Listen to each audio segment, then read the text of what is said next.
Hello everybody, welcome to my YouTube channel, Homeopathic Super Sessions by Dr. Jargos. Today I'll be deviating slightly from my previous video as one of my viewers,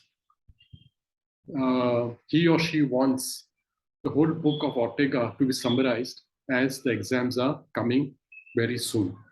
So I tried my level best to compress all the chapters as in a brief summary, so that it will be helpful for your examination. So in this video, a brief summary by the notes on Ortega, but the notes on Miasms by Ortega from chapters 1 to 5 will be discussed. So the part 1, chapter 1, Hahnemannian thought. Brief quotations from dedicated masters of medicine who have aimed to classify humanity into major groups with similar characteristics derived from recognition of a constitutional pathology. So out here we will see the quotations by different masters who have classified the human being into various groups depending upon their constitutional pathology. The masters like Trauze, Pende, Viola, Kretschmer will be seen, rather the thoughts will be seen, and also the fundamental concept of general pathology. Sickness is manifested in each individual by its own personal characteristics. So whenever a person falls sick, because of the patient's mental and physical makeup, each one has its own individual personal characteristics. So the symptoms also will be characteristic in nature, as each individual in sickness will throw out probable characteristics, signs, and symptoms. Sickness is more apparent or striking than the state of health or equilibrium. So as you all know, the state of sickness is more striking, as when we are in a healthy condition, we are not totally aware that we are healthy, but the moment we fall sick, it becomes apparent to us, and therefore in sickness, the vital force is deranged or there is disequilibrium. Trauze's concept of diathesis emerged, and it has its own importance. So Trauze, he had a concept of diathesis in which the concept was fine, but there were too many names given to the diathesis. Trauze's brilliant concept offered to the medical world was neither utilized nor properly developed. So because of these vast names given by different authors about the diathesis, no doubt Trauze's concept was quite good, but the world did not utilize it properly, or they further did not develop it properly. Those who claimed to follow him recognized a great number of diatheses. So those who followed him, they had recognized a great number of diatheses. I told you, they had many names to this diathesis. You can see my first video, which I've given on Notes on Miasms by Ortega, chapter 1, the details of which are given there. Diatheses had different names, which was very confusing. The multiplicity of concepts to apply Trauze's profound concept caused it to be virtually rejected. So there were too many concepts which Trauze had founded, as a result of which it became difficult to follow and it was rejected. Later on, this concept was rejected. Kretschmer and Pende reduced these types only to 4. However, these two personalities, Kretschmer and Pende, they reduced these types to only 4. So from a vast number of meanings of the word diathesis, they had only kept up 4 important ones. It became very useful in studying the sickness. The starting point was the basis of the endocrinological system. So their starting point of the diathesis or of the 4 types were the endocrine system. Importance was given to the predisposing terrain which moderates the sickness. So out here, they are given importance to the predisposition or the predisposing terrain which moderates the sickness. Now, what is terrain? We shall see as we go by. Pathology has passed through the different epochs. The cell, which was a unit of life, was given importance too.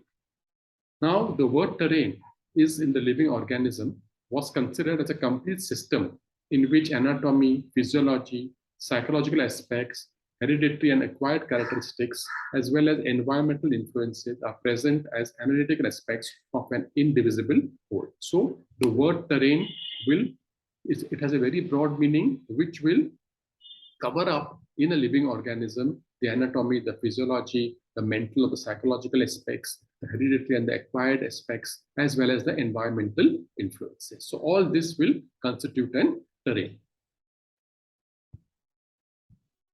Thus, the dominant constitutional illness was the terrain and the biotype typology of the patient. So whatever constitutional illness was there, it was because of the changes in the terrain and the biotypology of the patient. The disease was due to the chronic miasms. So now the second chapter, important points. The second chapter deals with the Hahnemannian theory of the miasm. In this chapter, importance is given to its discovery in the Hahnemannian clinic, suppressions as causes which exacerbate pathology, consideration of the basis of the theory of Sora, and the Hahnemannian miasm as diathesis, dyscrasia, or predisposition, as presented in his fundamental works, the Organon and the Chronic Disease. So let us see what this chapter has. So now in this chapter, importance is given to the word predisposition. So Dr. Ortega says, due to predisposition, the person becomes sick. So a predisposition is nothing but the tendency towards a certain type of disease. Predisposition is generally hereditary in nature. So whatever familial diseases are there or whatever hereditary diseases are there, one is more predisposed to that, and hence he or she will become sick. Its expression is in the form of what Hahnemann called miasm or the chronic disease. So whatever expression is there, it is because of a chronic disease, or more so because of a chronic miasm. The orthodox school of medicine used to drive the disease deeper into the organism. So when a person used to come for treatment to the orthodox school of medicine, the disease, instead of being cured or being better or being relieved, it went deeper into the organism. Complications used to follow, making the disease worse and more difficult to cure. So naturally, once the disease goes deeper into the organism, the disease will get aggravated, or the disease or the natural process of the disease will go on increasing, and complications will follow, making it more difficult to cure. Because the orthodox school of medicine, they had no proof medicines. It was just an hearsay or just an hypothesis or a postulate that a certain medicines could cure a certain disease, but nothing was proved. It was just theory.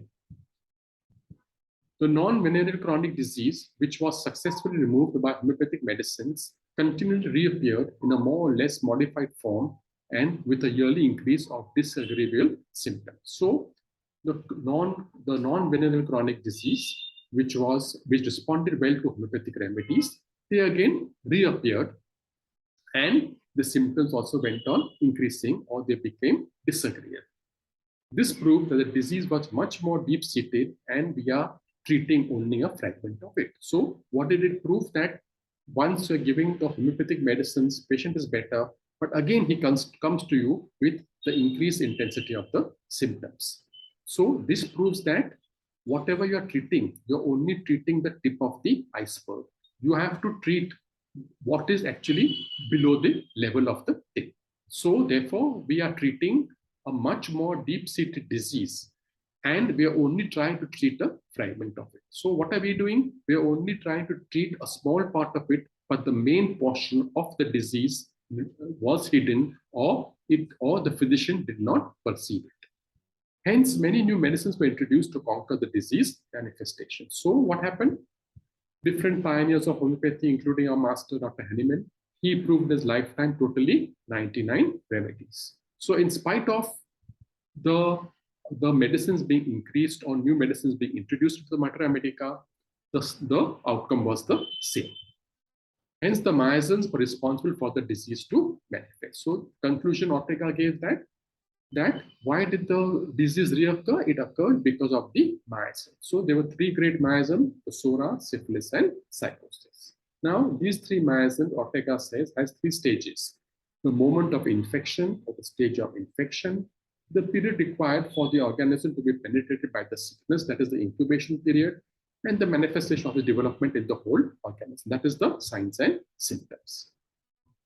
We must be able to identify the pathology correctly. So when we see the case, or rather when we perceive a case, we have to identify the pathology correctly. Pathology, it not only means the pathology of the disease, but it means the Hahnemannian pathology or the miasmatic trend in the patient.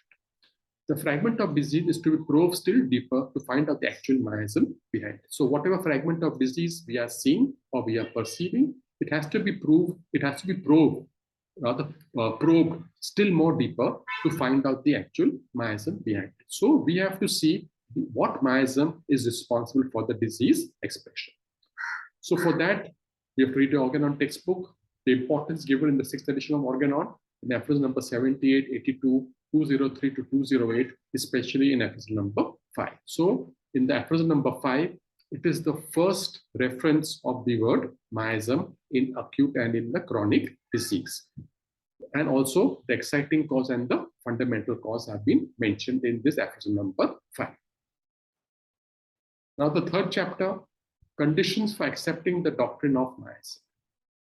To understand the theory of miasm in all its depth and scope, one must first assimilate Hahnemann's medical philosophy, especially its concept of health, sickness, and cure. So Dr. Ortega said that if we want to actually or really understand the theory of miasms, first you have to study the miasm in its depth, see what is the scope and what is the limitations, and also study the Hahnemannian philosophy, especially the concept of health, sickness, and cure.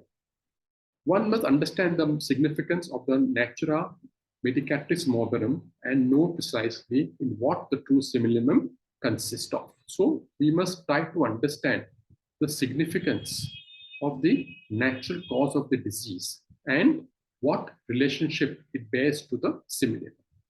So an example has been given that a mercury patient was there, but mercury was given, but actually it turned out to be an calcarea patient according to the symptom similarity. So initially we have to identify not only the miasm, but also we have to identify the correct simillimum.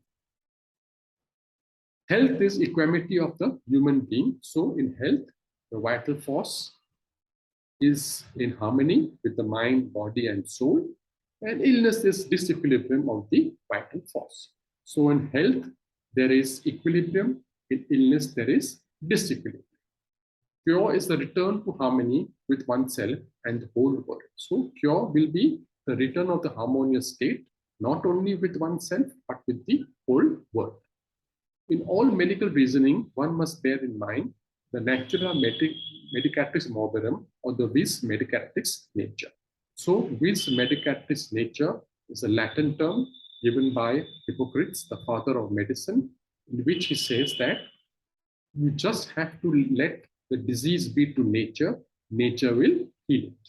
In other words, the healing power which sustains the created being is continually engaged in correcting and rectifying itself. So whatever healing power is there within the individual, with the help of nature, it constantly helps to rectify and correct the disequilibrium which is going on in the body.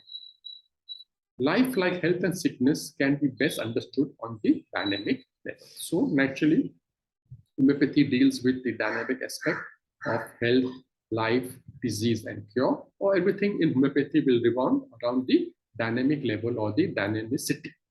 One must also be conceived on the same level as the successful effort of this vis medicatrix nature to return to the equilibrium and equanimity which constitutes health. So this vis medicatrix nature, or leave the disease to be cured on its own with the help of nature, and it will bring back the equilibrium and health will be returned. The true similarity is to be found in the simillimum. So whenever you treat a case, the true similarity is naturally in the simillimum according to the totality of the characteristic symptoms. It must encompass a maximum analogy between the medicine and the sickness. That is very important. So the maximum similarity must be there between the medicine and the sickness according to the law of similars. More the similarity, it will be easier for you to cure the case. Less the similarity, it will be difficult for us to cure the case. So therefore, it must encompass a maximum analogy between the medicine and the sickness. The whole potential of the therapeutic element must be matched with the expression of the state of existence of a patient, which is all that sickness is. So this is very important. Ortega said that the state of existence, whatever state is there present before ourselves of the patient, that only has to be considered. You cannot bring your own ideas, you cannot bring your own hypothesis, or you cannot bring your own conjectures. Whatever is there, you have to see that and see the proper state of existence. Hahnemann has said the word disposition, to see the disposition of the patient and then describe. The example of mox solubilis is given. The fourth chapter, what some of the great homeopaths have thought about the miasm. Many authors of today and yesterday have discussed the doctrine of miasm. So Ortega said that if you read many authors or read many books, many of the authors have described the doctrine of the miasms. Dr. J.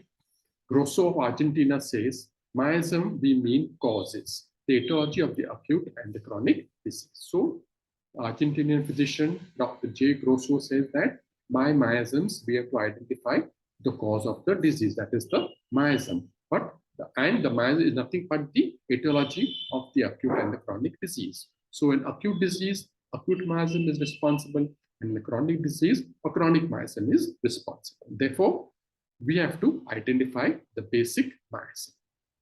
Minovsky, also an Argentinian, gave importance to the constitution. So another Argentinian physician by the name of Minovsky, he gave importance to the constitution of the individual. Horacio L. Rox says that the chronic disease gets adapted by ensuring elimination of the toxins. So this author is of the view that in a chronic disease, the individual will get adapted because the toxins will be eliminated from the body. Dr. C.A. Butis tells us chronic disease is a modification of the vital dynamism leading to the creation of a special state called susceptibility.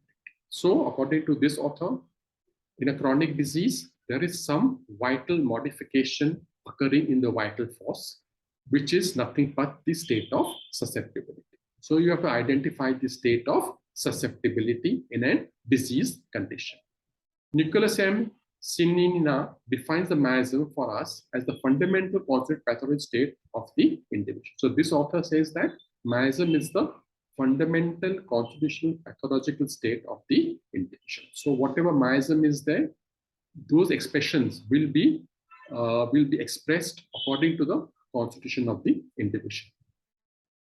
Thomas P. Pescario, also an Argentinian physician, tells us homeopathy views the constitution as a pathogenetic dynamism which the individual inherits and modifies during his life in three distinct directions: inflammation, destruction of tissue, or its proliferation. So Thomas P. Pescario, also an Argentinian physician, he says that in homeopathy, we view a constitution as dynamic in nature, but it is pathogenetic. Pathogenetic meaning which is derived from the individual in which we are getting hereditary diseases as well as those diseases as we go ahead in our life. So the familial disease and the acquired disease are there. And he said there are three distinct directions. There is inflammation, destruction of tissue, and proliferation. So for inflammation, psora, destruction of tissue, the syphilitic miasm, and proliferation or overgrowth is the psychotic miasm.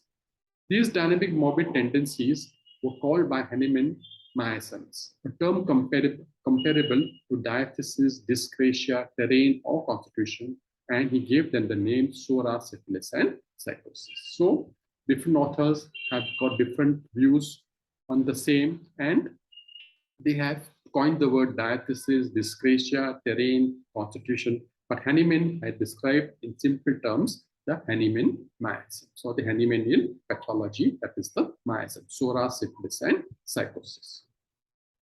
References to the miasms are encountered in the writing of various authors. Grenier, in his homeopathic lexicon, simply characterizes them as emanations or effluvia. So this author, Grenier, says that miasms are nothing but these emanations or the effluvia. Effluvia is what? A disease product.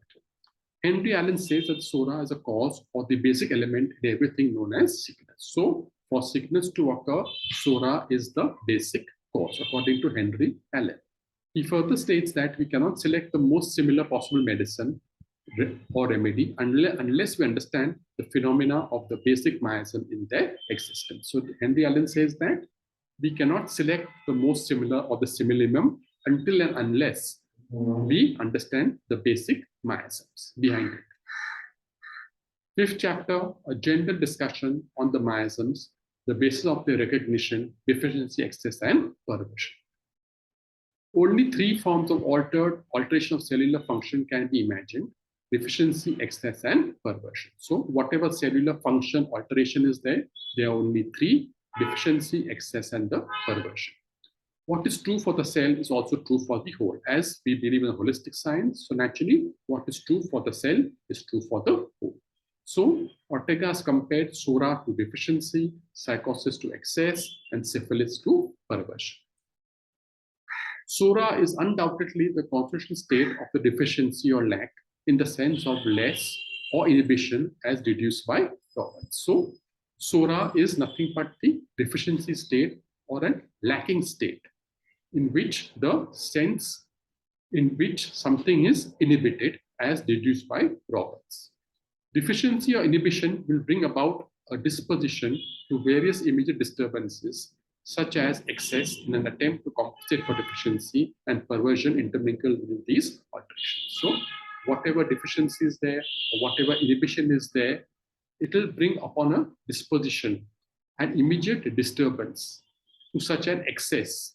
So whatever deficiency is there, an attempt will be there to compensate the deficiency. So an excess disturbance will be there, and also a perversion will be there that is intermingled with these alterations. So perversion means nothing but destruction. That is why Hahnemann has every reason to assume that sora is the basic condition of all the human pathology. So thus Hahnemann found out that because of the deficiency state, everything arises and its subsequent effects also arise. Therefore, Hahnemann has every reason to assume that sora is the basic condition of all the human pathology. That means each and every disease will start off with sora.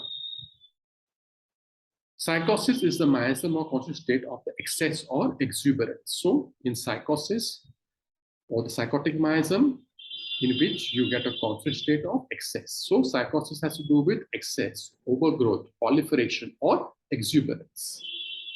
Syphilis is the constant state endangering the perversion, that is destruction, degeneration, and aggressiveness. Whereas in the syphilitic miasm, you get a constant state of endangering the perversion, that is destruction, degeneration, and aggressiveness. So psychosis, so sora will deal with deficiency, psychosis will deal with excess, and syphilis will deal with destruction and degeneration. While treating a patient, all the symptoms pertaining to the individual whole should be considered. So naturally, when you treat a patient, the holistic approach should be done, and all the symptoms of an individual should be taken into consideration. That is what he wants us to say, the characteristic totality. Isolated symptoms have no value. So by just taking one or two symptoms and prescribing, it is not of a great value. You will be a total failure. Different colors can be attributed to the miasm. So Ortega has attributed different colors to the miasm. He says there are 3 great miasm, and also primary colors are 3 in number. So the 3 great miasm, the sora, psychosis, and syphilis, and the primary colors, which are also 3 in number, are blue, yellow, and red.